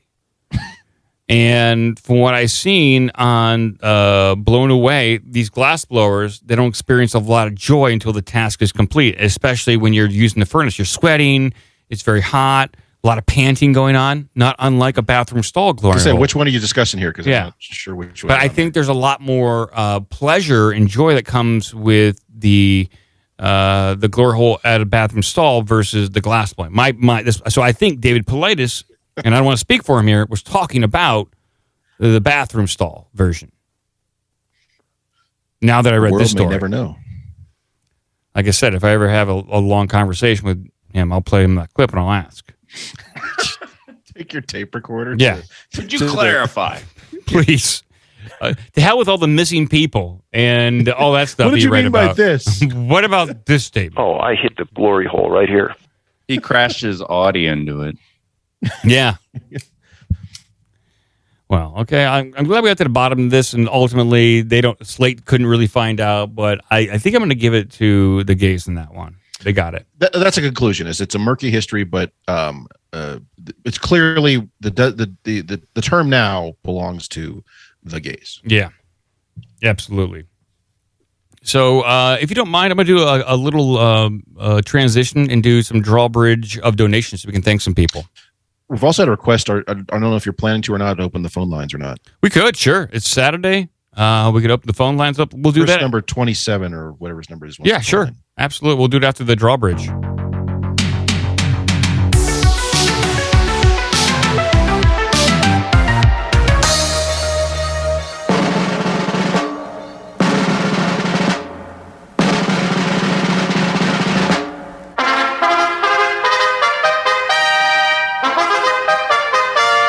And we have some people to thank. Absolutely. Let's lower the drawbridge right here. We'll start walking across it. Here we go. Knock on that door. Don't forget about that. Oh, there's a fly buzzing around here. Start breaking that window. Let's open the garage door just to make sure. Oh, yeah. There's Bogey. How is Mr. Mustache? There's the sheep. You got to slap the donkey of destiny. There's the chicken of courage right there. And that fly is still buzzing around for some reason. I don't know why. And there's the owl of truth. There we go. And let's thank some people right here. Where's my glass? Oh, there we go. Start smashing glass in a very crazy way. Here we go. First person, these from PayPal. We got Wise Wolf Gold and Silver Exchange. You can check them out, wisewolfgoldandsilver.com. I think that's Tony Arterburn from American Unplugged and the Tony Arterburn radio show. Check him out. Thank you, Tony, for donating. We also have Michael V, Michael K, Michael W, Dory K, Andrew G, Ashley M, Daniel V, Chris, a.k.a. Skidmark, a.k.a. Absent Six Pack Podcast. We also have Chris W and Brian P. Thank you guys for that. And then over there on Patreon, we got us like a bunch of people over there on Patreon, people coming and going, just having an amazing time over there. So thank you. And I'm going to try to read down some of these. We have Reef Weston, Alex D, Sam B, Jason B, OU812. Probably a big fan of Van Halen right there. Mm-hmm. Got Brandon M, Joe, Bros, 3 Stands, Kevin B, Stephen G, Jax, Jeff W, Author, Diamond Hands, Tony C, Jake C, B Wilson, Jack D. We got Matthew D, Sam L, Matt E, Rojo, Bill, Jorge, Martin. We got Marcus, Lord Longrod. Like Lord, there he goes. He's launching off right there. We got the Fat Cat. We got O&D. We got Connor. Guy with just a bunch of symbols. I don't know how you do that. Zucifer, William S. We got the Ramsey family. We got Jordan Zane, Ken C, Mike W, and David Phillip, Leo, and Jonathan S. So thank you all very much. Really appreciate that. Let's shut the garage door right now. We'll get out of here. Can I ask Chris from Abs in the Six Pack a question? Yeah, hold on. Let me shut the garage door. He's going to call in. Talking directly. Well, I'll wait. Okay, there you go. Go ahead and ask your question. Or you want to wait? No, I'll wait. Let him call in. All right, fine. We'll open up the phone lines right now. You guys can call on 614-388-9109 or Skype directly in using our big dumb mouth. Now let's go ahead and take the phone calls. Boy, that's an audio barrage we just did right there. A lot of broken glass in here now. I love the broken glass thing. Like, I have to mute myself because I laugh. It's just I probably smashed about 50 windows with that one. Each window probably cost at least $200.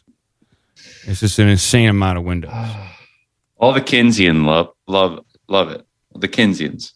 I got to blow some more glass. I got to get to that glory hole to blow some more glass windows. We got to blow glass, and it appease the Keynesians. Caller, you are on the air. Hello. Hello? We're waiting for the robot to come on and tell us our warranty is expired. I guess, Chris, you there? No, he is not that clearly. I'll call back. Give me a second. Call back, Chris. Caller, you there? I want to talk about the Queen. You want to talk about the Queen? Me? Yes, let's talk about the Queen, because is it true that on the day that the Queen died was 9/11 and 9/11 wasn't talked about? And 2 more fun facts that the England news came out in writing on their website, but then they took it down, saying we are sorry for everyone seeing the Queen in a natural form. And then 2, it is a known fact that over 400 kids have went missing on that property. And it's just like, oh, you want problems? You're either dead or you get paid. And dude, like, 2 how years does ago, I asked you, 2 years ago, I asked you to do a little segment on Donald Marshall. Yeah. I think he's dead now. If he hasn't done any more videos ever, there's nothing of him anymore. But there's the Donald Marshall Revolution. Goes deep. You don't want to? Yeah, I looked into him. I looked into Donald Marshall, and I forget what I discovered. He has like these different timeline experiences. Like he has memories and thoughts of doppelgangers and that kind of stuff, right? All about cloning. Yeah. And how they take you, they clone you, and then in your sleep you go back and forth. You know? You know what? Okay, I tell you what. I will try to do a Donald Marshall segment and see what I can present on the show here. I remember I did look at him. I did after you called in. The best evidence is the Donald Marshall Revolution website. Okay. I will take a look. And my girlfriend went to Chuck E. Cheese and had the slime, and she said it was very good, and she had the extra slime. She survived. Holy crap. She survived. She has a hardy constitution. She said pizza was actually good. Well, be careful. this episode. You got to go in there strapped. You got to get your concealed carry Now we're permit. going to a place called Fishtails. Fishtails. Okay. Let us know how it goes. Start some fights. Love y'all. Bye, Blowtorch. Love y'all. Love you. Hey, what's the best juice mixture? What's the best juice? We got a juicer. Oh, you got. Yes, you got to ask Joe about for that. juicers, I mean, well, the one they say cures cancer is lettuce and carrots. You got to mix lettuce and carrots as you have Ghost like peppers. a masticating juicer. But for me, it's like I love Lottery tickets. cigarettes, lottery tickets. That's what I put in there. Mm-hmm, mm-hmm. Yeah. Look up. Have you ever heard of moringa? Cigarettes. Look up what? The tree of life. The miracle tree. Okay. Moringa. MORINGA. Oh yeah, dude, I have that. Yeah. Yeah, I got that in the house. I put it in my salads and stuff. What's it I got called, the Joe? Powder. Moringa. Moringa. Okay. Yeah. I It do literally that. does everything to keep you alive. It's a great supplement. Yeah, for sure. Well, cool. Well, hey, So no one think. you gotta Love do- y'all. All right, man. Blow me up. Bye, man. Let's blow him up right there. Boom. All right. Sir C. Sitter can now call back, and hopefully he got his audio worked out, because I did pick up on him. His audio was not working, and so we'll try again. Hopefully it's... I wonder if he had a system failure, because I don't he's not responding to me either. So, Sir C. Sitter. Hello, can you hear me now? Yeah, we can hear you. Holy shit. All right. Sorry, I don't use Skype, so I had my audio routing wrong. My bad. All right. But I'll tell you what, I'm pissed off. Okay. I love that seat sitter sounds like Alex Jones. he's getting closer. I'm with pissed his, off, I'll tell you what. Impression, yeah. First of all, here's my main grievance. I even made a note at the top of the show when Mike was doing his MicroSongs, and I was like, ooh, I'm going to call in and do a bit about, it's like, oh, I'll call in and be like, is this a song about dirty jobs? And not even a minute later, Cretch had made the fucking joke. I was like, fuck! I'll tell you, I think that's the main reason. That's the I main stole reason it from I'm the pissed chat, off. so somebody beat you to it. But no, I made tons of like horrible, shitty music back in the day. So I didn't know about the subreddit you were talking about, Mike. I should put my old terrible music on there. I'd probably do really good. You might, yeah. Probably go viral. Also, so I'm trying to get. I have a T-shirt idea before I hang up, but I while I'm thinking about it, you guys probably grew up with this show because it was on the air 10 years before I was born. But have you guys watched the A-Team much? Not lately, but back when it first aired, absolutely. Yeah, fuck yeah. The A-Team is fucking great, and I got season 4 at McKay's. Crime they didn't commit. They promptly escaped from a military stockade to Los Angeles ground. If you can find them, if you need help. Jesus Christ, what the hell are you saying? He's just mumbling over there. If you can find them, yeah, maybe you can hire the A-Team. Yeah, He's speaking in tongues. Cretch is speaking in tongues. I bought season 4 on fucking DVD at McKay's used, and I was like, this is first of all, there's an episode where they use the word wino like 100 times, where there's a bunch of homeless like drunks, and they're getting kidnapped and killed and buried to like have some mobs like stealing their ID. The next episode after that, Rick James hires the A-Team. The actual Rick James hires the A-Team to get his homie Isaac Hayes out of prison. The episode after that, Hulk Hogan is a guest star, and and Mr. T is fucking driving the A-Team's van around with a Hulkmania T-shirt and hat. Oh, Hulkmania. Wow. So during that season, they got like a lot of guest stars. That's awesome. Yeah, season 4, they just pulled out all the stops. It was fucking Boy George was on one, and they have a mix-up because Boy George is supposed to be their face man. The face guy is like doing some kind of concert for a bunch of cowboys, and they wanted Cowboy George, but he accidentally made a kerfuffle and booked Boy George. So all the cowboys are pissed off because dude, I gotta rewatch. They got Cowboy George instead of Boy George instead of Cowboy George. Okay, Joe, you had a question for me, and then I'm going to pitch. Why don't you put a description in your podcast? I don't know. Sometimes I do. What's the? I listen to a lot of podcasts, and it's very selective. So when Michael Malice has a guest on, who he had Charlie Kirk on. I have no interest in Charlie Kirk. Like he's got two tiny eyes and a nose and a mouth in the middle of a fucking 4-foot diameter face. And let's be honest, Charlie Kirk is probably inbred. He's probably the product of inbreeding. He is, dude. There's something wrong with the guy. And I have no interest in what he says. I've heard him talk, but you have guests on that are great, and then you don't describe anything. It's just some random ass title. Yeah. Okay. That's my main complaint about a lot of podcasts. They have a random ass title that is not applicable to what the episode's about, and it's very confusing. So I'm with Joe. I need more for me to choose to listen to stuff. I kind of know what I'm getting with No Agenda. They have some nonsensical titles that relate back to something they say in the show, but I'm already invested in their show. Right.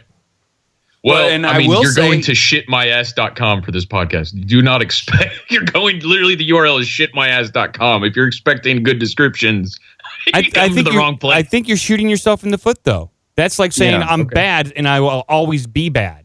No, dude, you need to add a description. And No Beret in our Twitch stream right now is saying Shout that out. we don't I met mention...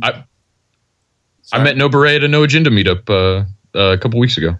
Cool Nice. guy. It's not No Beret, it's Noberet. Yeah, it might be. But anyway, he's saying and he's giving the advice, and I don't think it's a bad idea. It annoys me when Media Monarchy does it to an extreme, but we don't mention the name of the show. You are listening to Our Big Dumb Mouth, and you can go to obdmpod.com to find out more and subscribe to the show. But we do not mention it. We assume that you know. Yeah, it's too bad. We probably should. But yeah, at least consider descriptions. You don't have to do it. Just consider. I will consider it. Sometimes I do the description, and sometimes I like to keep it a mystery. But there was I did go back and change the description of it because Charlie Robinson and Alex Stein and I did a episode all about 9/11. It was about a 3-hour show. See, now I would have listened to that show, but I didn't even know that happened. Yeah, you're really shooting yourself in the foot. This is even though our Big Dumb, we don't provide a lot of links for our contact, but if you read through the show description, I'm pretty accurate about what we talk about during the show, and then the title of the show has the featured content that we hit, and so people quickly know. It whatever you want, but put it in the description, dude. I read the description. Yeah, I interviewed David Icke one-on-one, and I think for the description I just put for the description for that episode, I think I just put poop or boner balls. I can't remember. Yeah, you put cotton candy or some bullshit. Dude, do yourself a favor and put a fucking description in there. Yeah, you're shooting yourself in the foot for no reason. Okay. Fair advice. If you're trying to grow your podcast, grow it. If you're not going to do it, then I guess you would get so many more listeners. Yeah. And also, just pick a better name than Abs in a Six Pack. No, it's too late. I like that's Abs kind in of a irrelevant. Six Pack. That's irrelevant. I like really. Abs in a Six Pack because it refers to beer and fitness, and it's it was figure out what was the initials. Yeah, the Abs was the initials of the three people that started the show, the two long lost co-hosts. Yeah. It was our last name's initials, A, B, and S. It was our last name's initials, and then the Six Pack was the beer we would drink during the show. So it made sense at the time, but now that it's just basically me, and once in a while one of my co-hosts show up, kind of makes no sense. But Joe, okay, so I know this call is going on too long, but I have to pitch the T-shirt idea. So that he hasn't said the catchphrase. Joe, I don't think you've said your famous catchphrase on this show, but every show for the last month or two, you have said it. So here's my T-shirt pitch. You have a picture of Joe, maybe Bags could do this. You have a cartoon drawing of Joe's face. He's got the Apple AirPods, whatever they're called, and he's kind of looking confused. And then at the bottom it says, "Am I muted?" Okay, maybe. I would buy the T-shirt. It's Joe's catchphrase, "Am I muted?" Because I ask that question all the time, but when I actually ask it, I am actually muted, so nobody can hear me ask the question. But Joe's always asking, "Am I muted?" And he's not. So we get to, that's his catchphrase. I think an "Am I muted" T-shirt with Joe's face on it, perfect. I would buy the shit out of that. Joe's just kind of looking confused. Am I muted? Okay. Yeah, well, so people don't know what I do is I mute myself and I put the speakers on for the laptop and I walk around the house and I make the bed and I put candles back in the candle holders and I do all kinds of dumb shit, but I still listen to the show. Candelabra, Joe. Come on. I don't have a candelabra. I should get one. But that's what's happening. You don't got it, Joe. You don't got to explain it to me. I just want the T-shirt. Okay. I'm just saying that people who see me walking off set, I'm muting my mic and turning the speakers on the laptop so I can multitask. But yeah, it's the same thing as at work. It's like this is the phrase of the last 2.5 years. All right, blow me up. I love you guys. You're my favorite show. Fuck all the haters and the 1-star reviewers. Those guys are fucking assholes. I want more 1 stars, to be perfectly honest. I'd love it. I don't want our rating to go down. We got a pretty good rating, Joe. So let's keep it up there. Let's keep those ratings up. But thank you, Chris, a.k.a. Skidmark, a.k.a. Abs in a Six-Pack. You can go to shitmyass.com for his podcast. Good luck finding what you're looking for, but maybe he'll change. Is Skidmark there? I don't think Skidmark's there. That's Skidmark's. That's Skidmark's. Sir Sheetsitter. Oh, yeah. He's got like 27 names. Yeah, he's got 27. One last phone call here. Caller, you're on the air. Hey, how's it going? Hello. First time. First time, Hello? long time? First time. I started listening a little bit after the pandemic started. Oh, okay. What's your name? Yeah. My name's Danny. Hi, Danny. Yeah. I wanted to call in. I'll make it quick. I was listening to a podcast called The Pennyroyal. I don't know if you guys heard of it or not. But so they do it it's like a season based type thing. In the second season, they mentioned something about Chuck E. Cheese. It's like a podcast about high strangeness and stuff. And apparently Chuck E. Cheese is a term used for a hedgerow. It's like I don't know if I haven't dove into it much further, but it's like a hedgerow is something. It's like something to do with like ley lines and whatnot. I don't know, something to look into there. Maybe so are they suggesting that Chuck E. Cheese are built on nexus points of ley lines? Maybe. I don't know. I'm asking you. You listen to the podcast, so they're suggesting that that's the name of it. Are they saying like? So I speculated that the construction of Chuck E. Cheese harnesses psychic power. They're all on Indian burial grounds. Yeah, something like that. So in the role playing world of Palladium and Rifts, like nexus points are like, so when two ley lines intersect, it creates a nexus point, and that is an intersection of an immense amount of psychic energy that can produce a rift or a portal interdimensionally, and things can come in and out. So you're saying possibly Chuck E. Cheese could be built on those. It could be that or because it's also like some sort of like a witchcraft term as well, hedgerows. And so the name Chuck E. Cheese is another way of it's another name for a hedgerow, essentially. Are you saying hedgerow, like head row or head? No, he's talking about hetero, like straights, not gays. Okay. No, hedge, like a bush. Okay, hedgerow.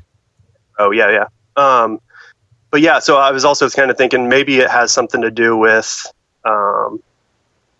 the name being used improperly has like cursed the business of Chuck E. Cheese in a sense.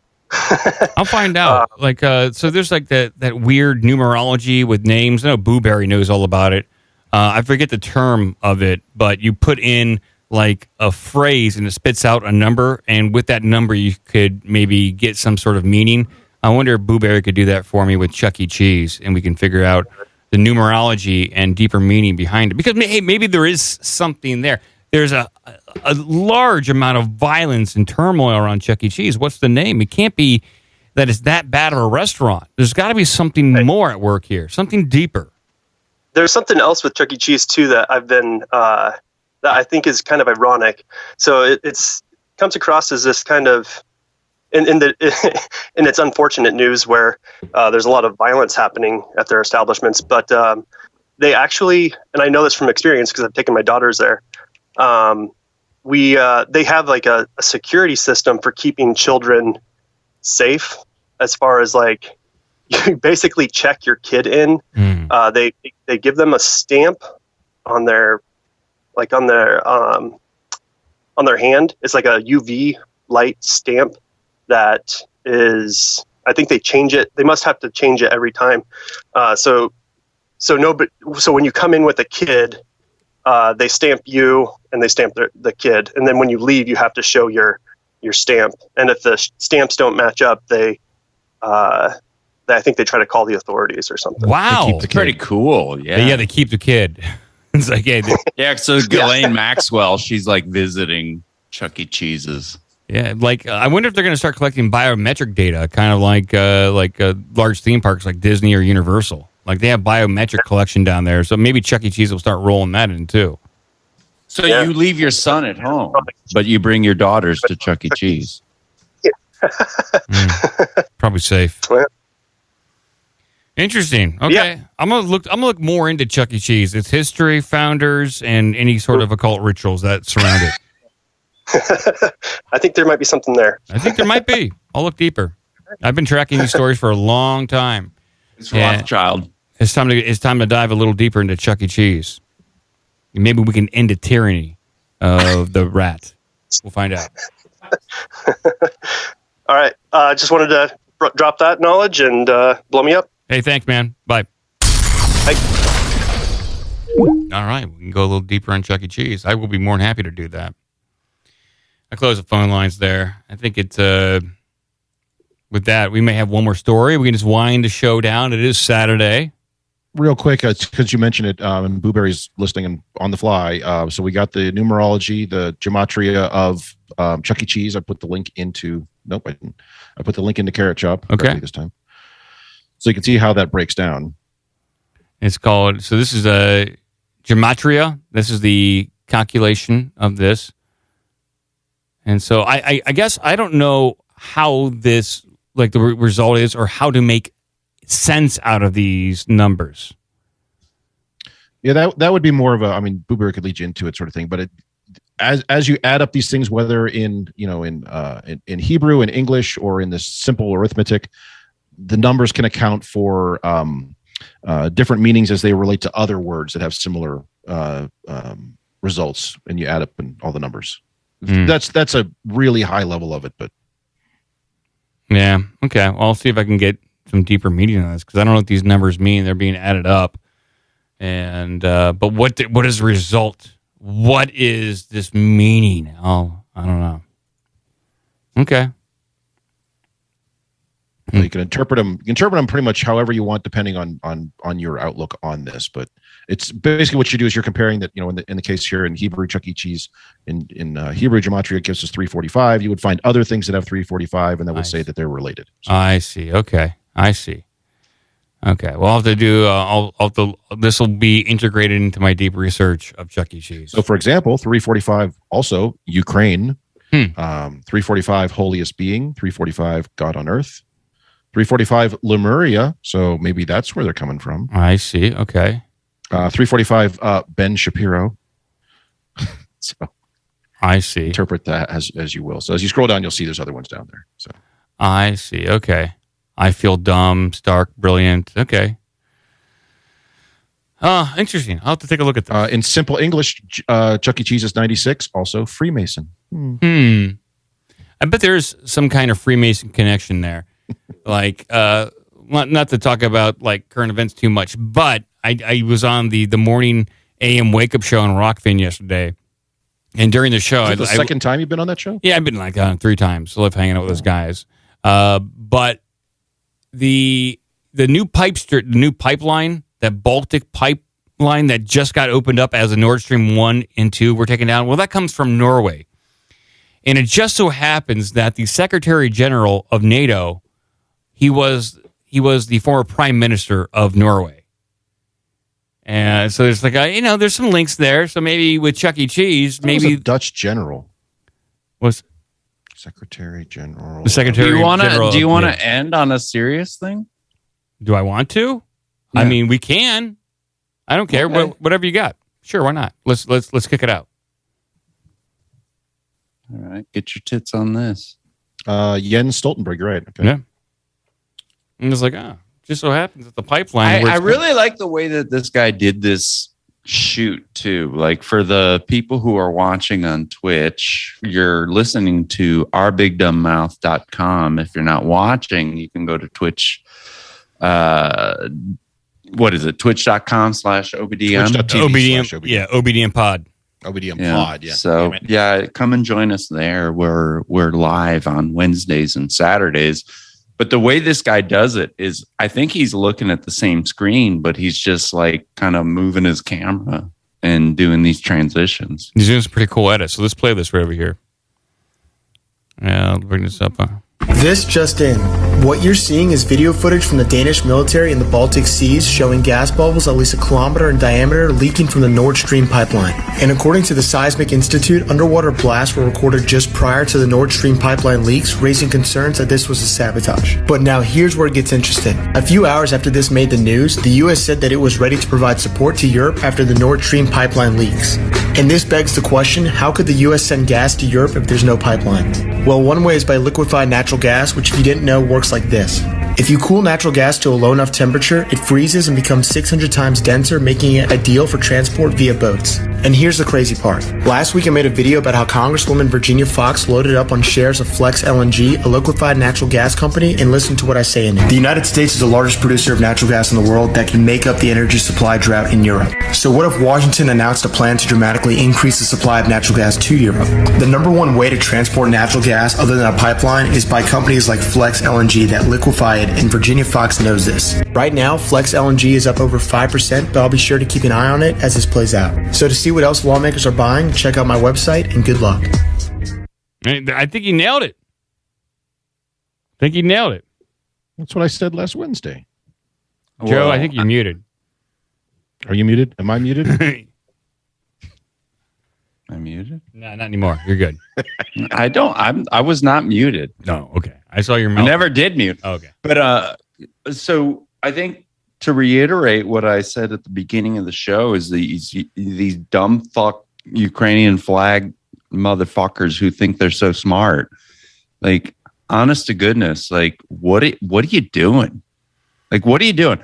Like, I'm the dumb one. Like, how do I find this information and it's wrong? Right? Like, you don't even have this information and you got the flag there and you think I'm stupid. All you need is the flag and you're right. You got the flag, you're good. Fucking asshole. It seems like, how many ships it would take to then, equal like a pipeline. It would be like constant ships. Talk about like making a greener world and having everything more environmentally friendly. Well, ships aren't going to do that. No, blowing up pipelines. And they got the gas burning up into the sky. Like, fuck these dummies. They're fuck liars. These dummies who buy all this shit. I'm like, I mean, you could tell. I'm literally like, I'm fucking done with these people. I know. We're done. What if they replace the engines on the large the liquid natural gas transport carriers? What if they replace those with sails? And they I see sailboats. What if they? What if we converted those engines on those big barges that take liquid natural gas to actually use natural gas? So by the time they get over there, carriers with sails. I like that. So it'd take 5 months to get there. And periodically storms just knock them way off course. Yeah, and you discover a new land. Discover a new land. Claim this land for Spain. Dude, this is Florida. Yeah, heard me. Yeah, I was wondering, and I think I asked that question on the show. I was like, I wonder if Nancy Pelosi bought stocks in a particular company, but that person nailed it right there. And that was done by Quivering Quantitative. At least that's who posted it, I believe. But I'll check out his website. I'm kind of curious to see what the Congress people are buying. And Well, quite a coincidence is there. But I'd like to know what committee. So that Congresswoman Fox, what committee was she on that informed her to make these decisions? I mean, the idea that they're launching a Baltic pipeline on the day that they're blowing the damn thing up, the Nord Stream. I know. Or as the press secretary says, the Nordstrom. Nordstrom. Yeah, Nordstrom it's a little Nordstrom hinky. Little hinky. But I don't want to sound conspiratorial. But sounds a little conspiratorial. Whatever's going on there. I think if there's ever a meetup for OBDM, it should be at Chuck E. Cheese. Yeah, it's got to be. We'll have to rent out a party room.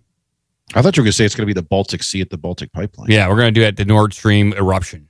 And then we'll just die of methane poisoning. Let's do it. All right, let's get out of here, guys. We'll be back on Wednesday if the world doesn't explode. You don't have to go home, but you can't stay here. Yeah. I do not fully understand. This is the Moringa. If you go home, check your hand stamps. We're not going to leave you get out of here with a different kit. So Joe, it's pronounced merengue, and it's a Dominican dance. So yeah, it's supposedly like really good. There's not a lot of nutrients in it though. Ridiculous. I think it makes your dick hard or something. Oh, nice. I don't know. Well, my wife's tea can help with that. That is the Beam Me Up tea. You can go to thenakedgardener.us to order that. Check the links in the description. But does it make your peener greener? Does it? I would not want that in a package of anything. No, It just that's makes your the peener glory greener. holes. Oh. No, the glory holes make my peener greener. Boner. All natural peener greener. Non-GMO, organic. Make your peener greener. It's your next puppy fresh product. There it is. That's my next MicroSong. Right there. All right, hey, people. Thank you for hanging out, supporting the show. You can go to obdmpod.com. We'll be back on Wednesday with more fun and malarkey. And, yeah, I think it's all happening. I don't think I have to tell anybody that. We're trying to warn everyone. You gotta warn people. And I think we've done a sufficient job at that today. Hey, and ask your neighborhood ghost, what's the best way to die? Yeah. Look into a mirror, go home, stare at your mirror until you talk to the dead. That was like one of those. Or go find a random toddler on the street. Yeah. Or you can just pick up a phone and start talking to dead people. That works too. Like those ghost phones. You can do that. Hello? Hello? Hello? Hello? Is Grandma, are you there? Hello? Hello? Hello? That works too. Hello, hello. Oh boy. We've had too much fun. We'll talk to everyone on Wednesday. Shablagoo, thank you, Cretcher. Thank you, Joe. Godspeed, goblins. Keep watching the skis, people. Relax. All right, go. Amazing caller. I appreciate your call, sir. I accept everything you've just said. I've had enough problems without that one. Size matters. Suck on hot dogs. Serious mistake. Attacks on science and gender. There's one S. Yeah. You also picked up $500. 3 T's.